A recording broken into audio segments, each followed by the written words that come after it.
Hello, and welcome to episode 43 of the Idiot Book Nook. My name is Blazewing. My pronouns are she, her, and they, them, and I have a slushie.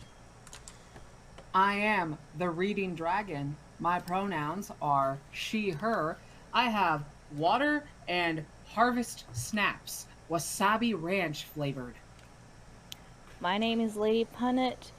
Primarily use she, her, sometimes they, them. Today's a she, they kind of day. I have Hello Pandas and a 2-liter thing of homemade iced tea. Excellent. Glad to hear we've all got snacks and whatnot. Fantastic. Right? Today we're going to be getting into chapter 27 of the Amulet of Samarkand, the first book in the Bartimaeus Trilogy. But before we get there, if you'd like to follow us on social media, you'd like links to our podcast, links to our website, or the potential to leave us a voicemail message for a fan feedback episode, you can do so at linktr.ee/idiotbooknook. If you want to leave us a voicemail message, go to our Anchor at anchor.fm/idiot-book-nook, and we should have an option for you to leave us a voicemail message. So we got... should. We might not, though. You what? We should. We might not. We don't know. Yeah, we'll see how things go. This book has 44 chapters. We are over halfway there, and we are coming up on our 50th in another 7 episodes here, so it's going to be fun times. Don't know what we're going to do for the 50th. We will eventually figure that out. But for the moment, I think we're going to be dipping back in with Nathaniel, which means narrator. Are you ready? Fuck yeah. I love it. The Bartimaeus Trilogy, Book 1, The Amulet of Samarkand. Written by Jonathan Stroud. Narrated by The Reading Dragon. Voice acted by The Reading Dragon, Blazewing 2010, and Lady Punnet. Chapter 27. Underwood's brows lowered. Lovelace? He growled. What does he want? Typical of him to turn up at the worst moment. Very well. I'll see him. As for you, stop your wriggling! Nathaniel was making sudden feverish movements, as if attempting to escape his grip. You, boy, can wait in the box room until I'm ready to deal with you. Sir? Not a word. Underwood began to manhandle Nathaniel across the landing. Martha, put the kettle on for our visitor. I shall be down in a few minutes. I need to tidy myself up. Yes, Arthur. Sir, please listen. It's important. In the study...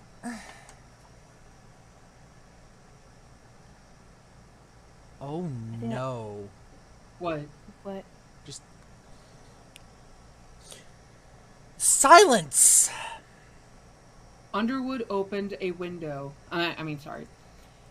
Underwood opened a narrow door and shoved Nathaniel through into a small, cold room filled with cold files and stacks of government papers.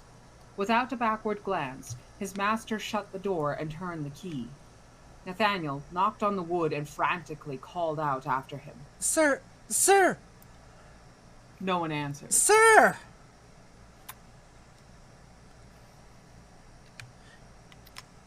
Bartimaeus. Oh. Sorry. You're too kind. A large beetle with huge mandibles squeezed itself under the door. I can finally sir a bit of formal for... I actually find sir a bit formal for my taste, but it's better than recreant demon. Bartimaeus! Nathaniel stepped back in shock. Before his eyes, the beetle grew, distorted. The dark-skinned boy was standing in the room with him, hands on hips and head slightly to one side. As always, the form was a perfect replica. Its hair shifted as it moved. The light glistened on the pores of its skin. It could not have been singled out as false from among 1,000 true humans. Yet something about it, perhaps the soft, dark eyes that gazed at him, screamed out its alien otherness. Nathaniel blinked. He struggled to control himself. He felt the same disorientation he had experienced during their previous meeting. The false boy surveyed the bare floorboards and piles of junk. "Who's been a naughty little magician, then?" it said dryly. Underwood's cottoned on to you at last, I see. He took his time. Nathaniel ignored him. So it was you at the window. He began. How did you... Down a chimney. How'd you think? And before you say it, I know you didn't summon me, but things have been moving far too fast for me to wait. The amulet. Nathaniel was struck by a sudden horrified realization. You! You've brought Lovelace here. The boy seemed surprised. What? Don't lie to me, demon. You've betrayed me. You led him here. Lovelace? It looked genuinely taken aback. Where is he? Downstairs. He's just arrived. Nothing to do with me if he has. Have you been blabbing? Have you been blabbing? Me? It was you. I've said nothing. I've got a tobacco tin to think of. It frowned and appeared to be thinking. It is a slight coincidence, I must admit. Slight? Nathaniel was practically hopping with agitation. You've led him here, you fool. Now quickly, get the amulet. Get it away from the study before Lovelace finds it. The boy laughed harshly. Not a chance. If Lovelace is here, he'll have stationed a dozen spheres outside. They'll home in on its aura and be on me the moment I leave the building. Nathaniel drew himself up. With his servant returned, he was not as helpless as before. There was still a chance to avoid disaster, providing the demon did as it was told. I command you to obey. He began. Go to the study. Oh, can't, Nat. The boy waved a wary and dismissive hand. You're not in the pentacle now. You can't force me to obey each new order. Running off with the amulet will be fatal. Take it from me. How strong is Underwood? What? Nathaniel was nonplussed. How strong? What level? Let me start over. How strong? What level? I assume, from the size of that beard, he's no great shakes. But I might be wrong. How good is he? Could he beat Lovelace? That's the point. Oh, no. No, I don't think so. Nathaniel had little actual evidence either way, but his master's past display of servility to Lovelace left him with little doubt. You think... Your one chance is that if Lovelace finds the amulet, he might want to keep the whole thing quiet. He may try to do a deal with Underwood. If he doesn't, Nathaniel went cold. You don't think he'll... Oops! In all this excitement, I nearly forgot to tell you what I came for. The boy put on a deep and plangent voice. Know ye that I have devotedly carried out my charge. I have spied on Lovelace. I have sought the secrets of the amulet.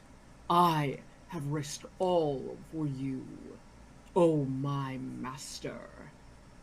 And the results are...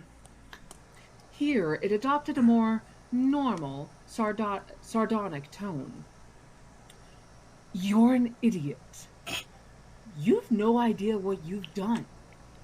The amulet is so powerful, it's been in government keeping for decades. Until Lovelace had it stolen, that is. His assassin murdered a senior magician for it. In those circumstances, I don't think it's likely that he'll worry about killing Underwood to retrieve it. Do you? To Nathaniel, the room seemed to spin. He felt quite faint. This was worse than anything he had imagined. We can't just stand here. He stammered. We've got to do something. True. I'll go and watch developments. Meanwhile, you'd better stay here, like a good little boy, and be ready for a quick exit if things get nasty. I'm not running anywhere, He said in a small voice. His head was reeling with the implications. Mrs. Underwood. I'll give you a tip born of long Hold on. I'll give you a tip born of long experience. Running's good if your skin needs saving. Better get used to the idea, bud. The boy turned to the box room door and set the palm of one hand against it. With a despairing crack, the door split around the lock and swung open. Go up to your room and wait. I'll tell you what happens soon enough. And be prepared to move fast. With that, the genie was gone. When Nathaniel followed, the landing was already empty. And thus ends chapter 27 of the Amulet of Samarkand. Finally, someone tells Nathaniel he's being an idiot. I'm surprised Bartimaeus didn't just flick him in the head. The flick might have been implied. Maybe. So, first, Bartimaeus, you ass. I am well deserving of being this way. Just because you're a higher being, you goddamn cod. Again, I worked my way to this. I am well deserving. Maybe you should look out after somebody other than number one. Might serve Well, you well he in the is. future. Here's the thing. That's the Okay. thing. Here's the thing. Bartimaeus could have Left. just left Nathaniel Yep. in the coat closet. Yes, he could have. You know what that means? We have official proof that Bartimaeus actually gives a shit about the kid and that he actually cares about him. Mm-hmm. That he is Yeah, actually 'cause- trying to look out for Nathaniel, which is uncharacteristic for a demon. Also, another thing, and he said this, you're not in the circle anymore. I don't have to listen to any new orders.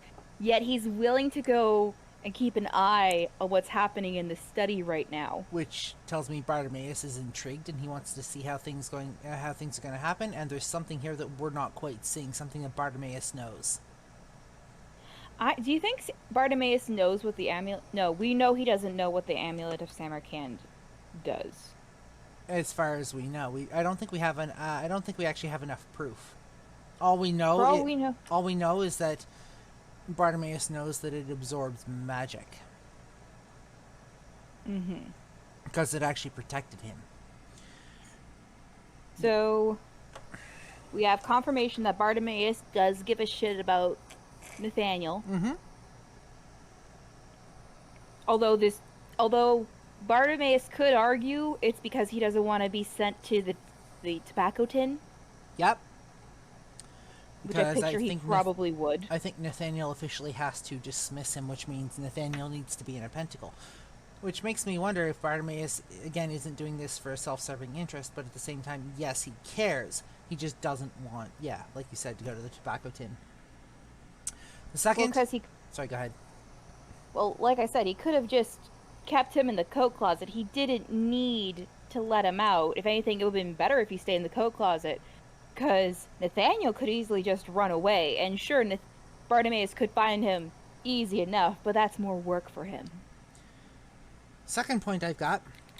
I regret taking Nathaniel on as a character. Does anybody else want to trade? Sure.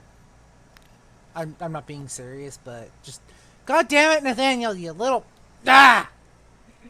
Is it because he's being a brat and not understanding that his actions have consequences? Something like that. Because his actions are having consequences right now. Mm-hmm. So, this chapter was 4 pages. Fuck, here comes the consequence. Fuck, here comes the consequence. It's chasing me right now. Okay, let me check how many pages are in this next one. 8. 1. 8.5. 2. 8.5.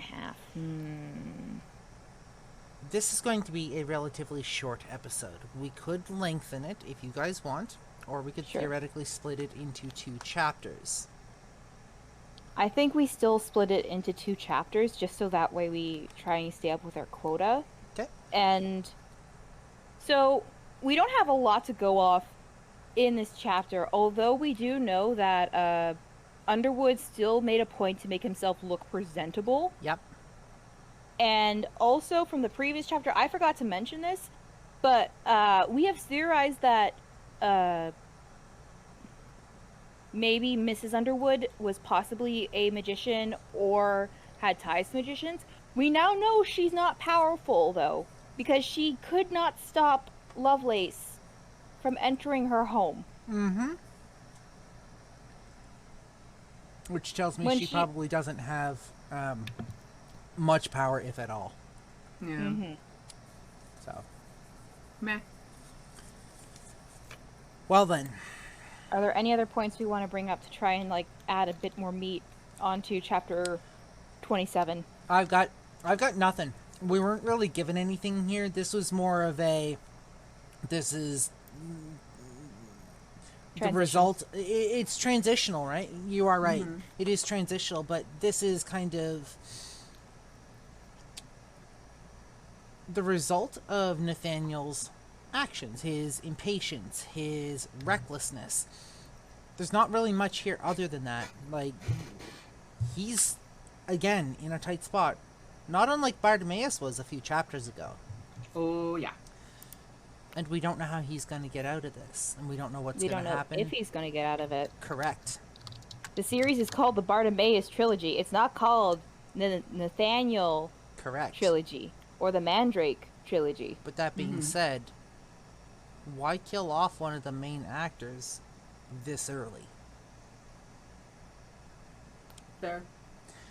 True. So, I picture what they would do. This is just me theorizing. Mm-hmm. Because we all of us have read a lot. We're well-read women. We try to be. What they might do to make it a bit more of a punch in the gut is they're going to make it to the point where Bartimaeus actually admits that he cares for Nathaniel out loud, and then they'll kill Nathaniel. God damn it. I know, I hate that trope too, but we've seen it too many times in media. You're not wrong. Don't you give me that look, Reading Dragon. You know I'm right. You're not wrong. You know I'm right. We also have a potential setup between Lovelace and Underwood, and we need to find out how Lovelace and Underwood are going to resolve this situation between them. Because we have an amulet hanging in the balance, and I think, from what we were told, Lovelace knows it's there somewhere, potentially. Potentially, yeah. But I think the way it was written was that the amulet was hidden in such a way you could only find it if you knew it was there. Our next chapter, however, is Bartimaeus, which means we're going to get to spy in on these two, hopefully, and see what happens with Lovelace and Underwood. I'm liking the dual viewpoints.